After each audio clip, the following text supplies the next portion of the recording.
और एक और चीज, पुलिस की सक्रियता से एक बड़ा दंगा टल गया। हम यहां ताल ठोक के कहते हैं, गाजियाबाद पुलिस ने जो काम किया इस पूरे मसले पर, गाजियाबाद पुलिस की वजह से एक बहुत बड़ा दंगा टल गया। हमारे साथ उमेद पहलवान इस वक्त जुड़ चुके हैं, जिन पर एफआईआर दर्ज हो चुकी है। पहलवान जी कहां हैं आप पर एफआईआर हो गई है, मेरे हाथ में एफआईआर है जी।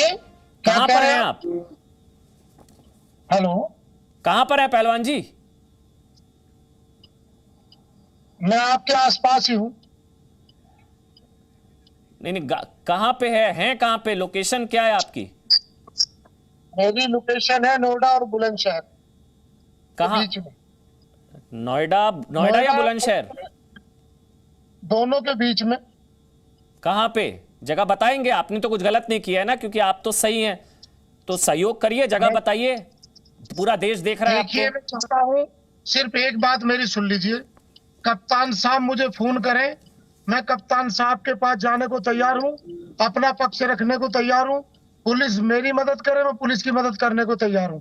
मैंने दंगा भड़काना चाहा नहीं।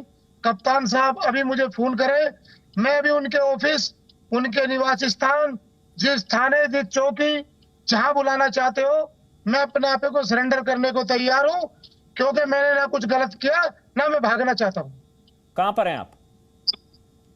बताइए मुझे कहाँ ना हैं कहां पे? सर, मुझे कहाँ ना वो बताइए। भैया आप डर क्यों? आपने कुछ गलत नहीं किया ना पहलवान जी? आपने कुछ गलत नहीं किया ना तो सर मैं पहलवान बोल जी? तो रहा हूं, कहां पर सर हैं? मुझे आना है, बताइए मैं कहाँ आना चाहता हूँ, बताइए। आप हिचकिचा क्यों रहे हैं? आप बताइए ना कहां पर हैं, आप क्यों डर रहे हैं, बताइए ना। अरे सर, मैं कह रहा हूँ आपके चैनल आ जाऊं क्या सर, बताइए। मैं आइए मुझे आइए, कप्तान बिल्कुल साहब, आइए, स्वागत है, आइए पहलवान जी, आइए जी न्यूज फिल्म सुनिए सिटी, सर, आइए। आ रहे हैं? मेरी बात सुनिए। कप्तान साहब से कहिए कि मुझे बुलाए, जिस थाने, जिस चौकी, जहां कहे मैं आने को तैयार हूँ। अपना पक्ष रखना चाहता हूँ एक बार सिर्फ, और मैं लाइव रखना चाहता हूँ। वहाँ परेश के अपने आदमी भी हो, मैं भी हूँ, और उनके सामने अगर मैं कसूरवार निकला जाऊं, मैंने कहीं दंगे भड़काने की कोशिश की हो, मैंने पुलिस की मदद अगर ना की हो, तो दुनिया के नहीं, वर्ल्ड के सबसे खतरनाक मुकदमे मुझ पे लगाए जाए। 20 साल 30 साल मुझे जेल से ना निकाला जाए अगर मैं कहीं गलत साबित हो जाऊं। बस एक बार फेस टू फेस मैं पुलिस के सामने अपनी बात रखना चाहता हूं। तो उसके लिए आप जाएंगे, सरेंडर करेंगे, जाएंगे आप लोनी, बिल्कुल कप्तान गाजियाबाद साहब, लोनी मुझे थाने जाइए। नहीं, मैं लोनी थाने नहीं जाऊंगा, मैं लोनी थाने नहीं जाऊंगा, मैं कप्तान साहब सामने रखना चाहता हूँ। अच्छा, थाने नहीं जाएंगे, क्यों? थाने थाने में गड़बड़ हुई है, थाने के लोगों ने गड़बड़ की है। मैं कप्तान साहब अच्छे व्यक्ति हैं, उनको पूरी बात अभी नहीं पता है, उनको पूरी सच्चाई नहीं पता है। इस सारे प्रकरण में अगर कहीं ना कहीं दंगे की बात किसी ने की है, तो बॉर्डर थाने से बहुत बड़ी बात की गई है। कुछ ऐसे सबूत मुझ पे है जो मैं कप्तान साहब को और मीडिया को दिखाना चाहता हूँ, बताना चाहता हूँ। आपने कुछ गलत नहीं किया तो भाग क्यों रहे हैं? तो सर मैं कहाँ भाग रहा हूँ? बताइए कप्तान कहाँ हैं साहब फिर? बड़े होते हैं सर, कप्तान साहब बड़े होते हैं या इंस्पेक्टर साहब बड़े होते हैं? बताइए, मैं तो जाना चाहता हूँ। जी अच्छा, क्या सबूत हैं आपके पास पहलवान जी? बताइए, थोड़ा सा मैं दीजिए ना, डिटेल्स दीजिए। देखिए, मैं 6 तारीख से लेकर और 13 तारीख तक की ऐसी बातें बताऊंगा कि मैंने कितना बचाया है कि माहौल ना बिगड़े, और मैं पुलिस की खामियां बताऊंगा।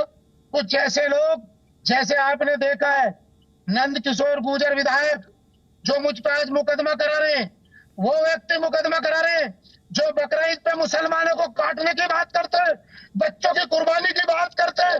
आज वो अच्छे इंसान बने, आज वो मुझ पर मुकदमा करा रहे हैं।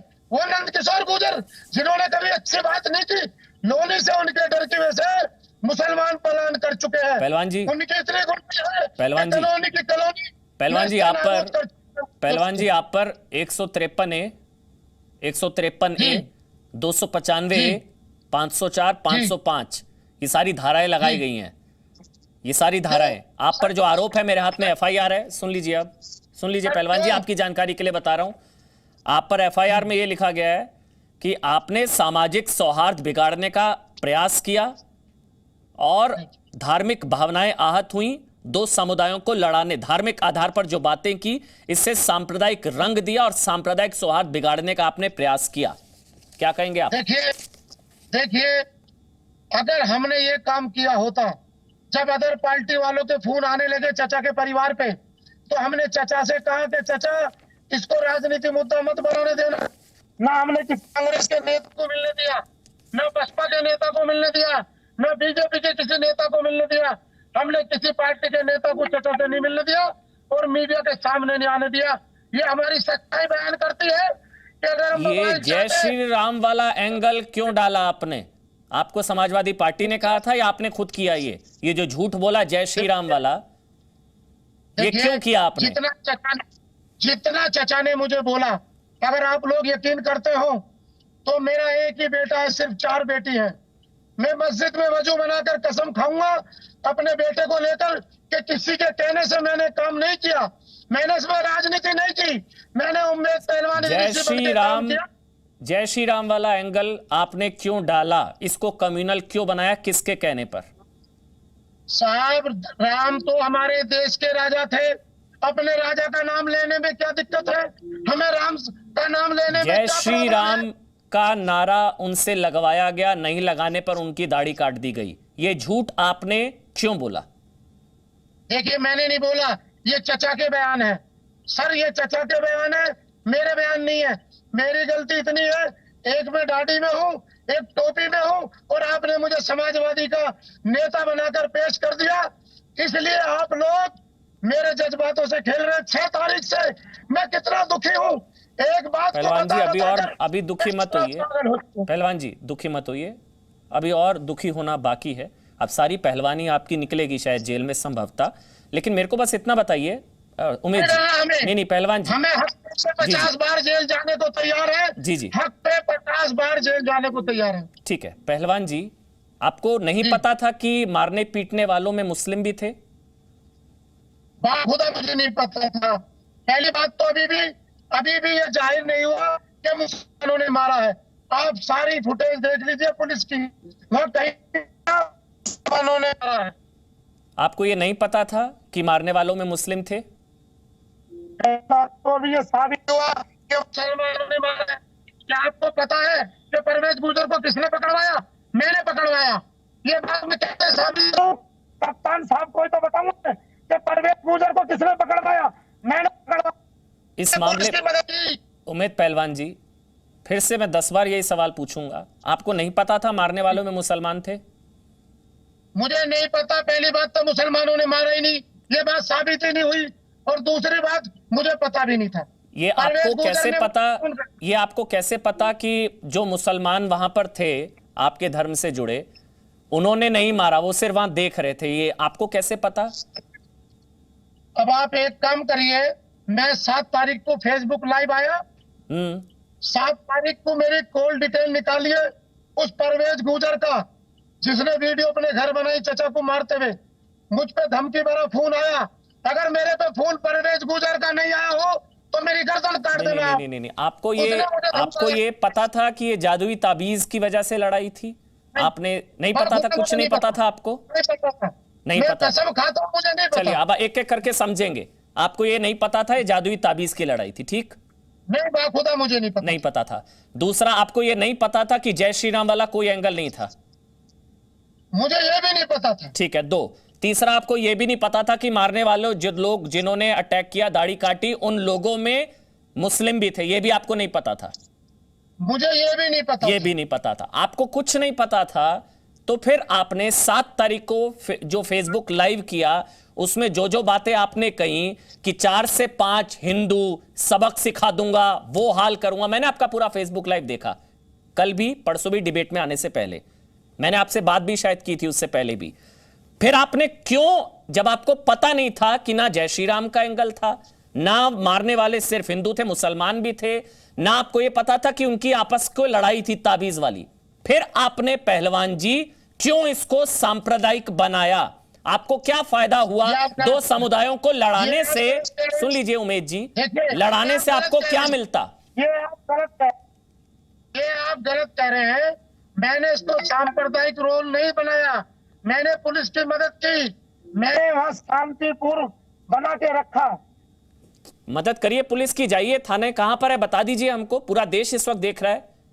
कहां पर हैं आप? जी। आपने कुछ नहीं किया तो डर क्यों रहे हैं? सहयोग कीजिए। ये फिर आपको कह रहा हूँ, मैं डर नहीं रहा हूँ, मैं अपने लिए वकील करने जा रहा हूँ। मुझे लड़ाई अब लंबी लड़नी है। मेरा मकसद जाति काटने वालों को सबक सिखाना और मेरा कोई मकसद नहीं है। चाहे वो मुसलमान ही क्यों ना हो। मुसलमान हो तो डबल फांसी उनको। तो ये क्राइम का अगर मामला था, मुसलमान- कम्युनल नहीं था? बस बोल दीजिए, जाते जाते बोल दीजिए, मेरे से गलती हुई, कम्युनल नहीं था, ये क्राइम का मामला था। देखिए मेरी बात सुनिए, जितना मुझे चचा ने बोला, चचा, जितना मुझे अब तो चचा ने बताया, चचा ने जितना आपसे चचा छुपाया? ने- आपको पुलिस पर भरोसा, चचा पर? जी, पुलिस पर भरोसा है आपको? पुलिस जो कह रही है? देखिए पुलिस पे मुझे भरोसा था, तब नहीं है। पूछो क्यों? क्यों? आप पूछिए क्यों नहीं? क्योंकि आपका वर्जन नहीं बोल रही है, कम्युनल नहीं बता रही है इसको, इसलिए। नहीं, मैं बताऊंगा ना। हाँ जी। आप ये पूछिए कि परवेश गुजर को किसने पकड़ के दिया? आपको कैसे पता चला कि परवेश गुजर ने दाढ़ी काटी? ये पुलिस बताए। पहलवान जी, 153 है, 295, 504, 505, भेद खुल गया, पोल खुल गई। ताल ठोक के बोल रहा हूं, सर, मुझे- आप सिर्फ मुझे और मेरी सिर्फ बात नहीं सुन लीजिए। करनी। अब पहलवान जी, सारी पहलवानी जेल में निकलेगी। आप सिर्फ और सिर्फ सांप्रदायिक बना रहे थे इसको, आप पर केस हुआ, बहुत अच्छी बात है। मैंने आपका फेसबुक लाइव, जितना आपने भड़काया है ना, जितना आपने आग लगाने की कोशिश की है, मैंने पूरा आपका 24 मिनट का फेसबुक लाइव देखा था। आपने जितनी आग लगाने की कोशिश की, आपने जैसे लड़ाने की कोशिश की, सामाजिक विद्वेष फैलाने की कोशिश की है, आपको जेल में होना चाहिए। पहलवान जी, पहलवान जी जाइए, सरेंडर कर दीजिए। कानून सा बड़ा कोई नहीं है। आपसे गलती हुई है, गलती नहीं, आपने जानबूझकर किया। सरेंडर कर दीजिए, पूरा देश आपको देख रहा है। अगर अभी भी आपको कुछ भी, थोड़ी भी सिंपैथी चाहिए, क्योंकि आपने पूरी कोशिश की दंगा भड़काने की, नहीं हो पाया। गाजियाबाद पुलिस ने पंक्चर किया। सरेंडर करेंगे? सरेंडर करेंगे? आप मैंने ना गलत किया, ना गलत मानूंगा। सरेंडर करेंगे? बिल्कुल करूंगा। मैं कोई चोर बदमाश हूँ? कहाँ है मुझे फिर? भी पुलिस बोले। भाग क्यों रहे हैं फिर? कौन भाग रहा है? आपसे बात नहीं कर रहा हूँ, बताइए। कहां पर है बताइए, जगह बताइए। कप्तान साहब से मेरी बात कराइए, मैं उन्हें बताऊंगा। पार्टी में किसी से बात हुई? पार्टी ने कुछ बोला आपको?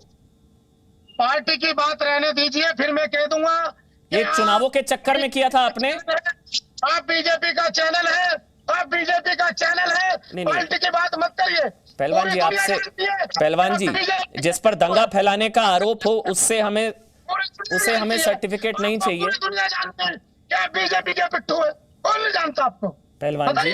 पहलवान जी, आप पर दंगा फैलाने का आरोप है, आपकी क्रेडिबिलिटी, आपसे सर्टिफिकेट इसलिए नहीं लेंगे, नहीं ले सकते। बस मेरे को ये बताइए पहलवान जी, बस मेरे को बताइए, चुनावों की वजह से आपने दंगा का प्लान बनाया था, इलेक्शंस में फायदे के लिए, 2022 चुनाव? आपने कहा था मेरे से, बताइए। आपने प्लान मुझे दिया था कि मैं ऐसा करूं, बताइए। बोलिए चुनाव में साहब। फायदे के लिए करा था ये प्लान, दंगा वाला, दाढ़ी कांड? आप डायरेक्टर आप थे, कोई और था? मैं ये कह रहा हूं कि आप बीजेपी के चैनल वाले लोग हैं, अब आप राजनीति की बात कर रहे हैं, इसीलिए मैं जी न्यूज पे नहीं आ रहा था। जी, आप जी। उम्मीद वो डरते हैं। से बात करिए। पहलवान जी, नेतागिरी की पहलवान बात जी, मत आप पहलवान जी आप इसलिए जी न्यूज पर नहीं आएंगे क्योंकि डरते हैं लोग जी न्यूज पर आने से ना। हम सवाल ताल ठोक के पूछते हैं। मैं आपसे इसलिए दोबारा पूछ रहा हूं, सुन लीजिए पहलवान जी। पहलवान जी, उमेद पहलवान मेरी बात सुनिए, उमेद पहलवान मेरी बात सुनिए। अब आप पर 153 है, आप पर दंगा फैलाने का आरोप है। आपकी सुनने नहीं बैठा हूं मैं यहां पर। आप जैसे असामाजिक उपद्रवी, इस तरह के जो लोग हैं ना, जो समाज में जहर घोलने का काम करते हैं, समाज में आग लगाते हैं, दंगा फैलाने का प्लान बनाते हैं, पकड़े जाने पर विक्टिम कार्ड खेलते हैं, दाढ़ी टोपी विक्टिम कार्ड खेलते हैं आप लोग। आपसे ज्यादा किसी ने 2022 चुनावों के चक्कर में प्लान बनाया था, फेल हो गया। डायरेक्टर कौन बता दीजिए?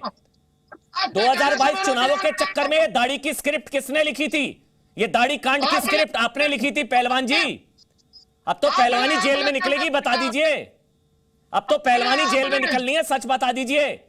सच बताएंगे, हो सकता है कानून थोड़ी सख्ती कम करे। पूरा देश आपको देख रहा है पहलवान जी।